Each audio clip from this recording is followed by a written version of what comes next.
നിങ്ങൾക്ക് ജാൻകുമാൻ റാൻ എന്നീ രണ്ട് സുഹൃത്തുക്കളുടെ കഥ അറിയോ? പറഞ്ഞുതരാം. ഉക്രൈനിലെ ഒരു സാധാരണ കുടുംബത്തിൽ ജനിച്ചു വളർന്ന് 16-ാം വയസ്സിൽ തന്റെ അമ്മയോടൊപ്പം അമേരിക്കയിലേക്ക് കുടിയേറി.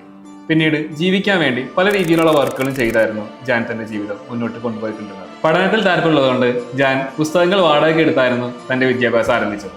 പിന്നീട് സാൻജോസ് സ്റ്റേറ്റ് യൂണിവേഴ്സിറ്റിയിൽ ജോയിൻ ചെയ്യുകയും ചെയ്തു. അവിടെ കമ്പ്യൂട്ടർ സയൻസ് പഠിച്ചുകൊണ്ടിരിക്കുമ്പോൾ തന്നെ യാഹൂവിൽ ജോലി ലഭിക്കുകയും അതേ തുടർന്ന് ജാൻ അവന്റെ വിദ്യാഭ്യാസം പാതി വഴിയിൽ ഉപേക്ഷിക്കേണ്ടി വരികയും ചെയ്തു.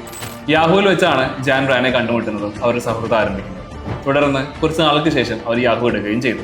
അതിനുശേഷം ഫേസ്ബുക്കിലും ട്വിറ്ററിലും അവർ അപ്ലൈ ചെയ്തെങ്കിലും റിജക്ഷൻ മാത്രമായിരുന്നു അവർക്ക് നേരിടേണ്ടി വന്നത്. അവർ ആ റിജക്ഷനുകളെ നെക്സ്റ്റ് ഓപ്പർച്യൂണിറ്റി ആയിട്ട് കണ്ട് അവരുടെ സ്വന്തം ആശയമായ ഒറ്റ ക്ലിക്കിൽ ഈ ലോകമെമ്പാടുമുള്ള ആളുകളെ കണക്ട് ചെയ്യാൻ പറ്റുന്ന ഒരാൾ.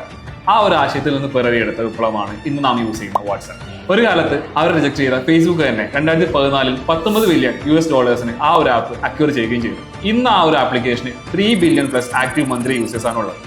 ഇതാണ് ഡിഗ്രി ഇല്ലാത്ത ജാൻ ബ്രാൻ എന്ന സുഹൃത്തിനൊപ്പം ഈ ലോകത്തെ മുഴുവൻ കണക്ട് ചെയ്ത കഥ.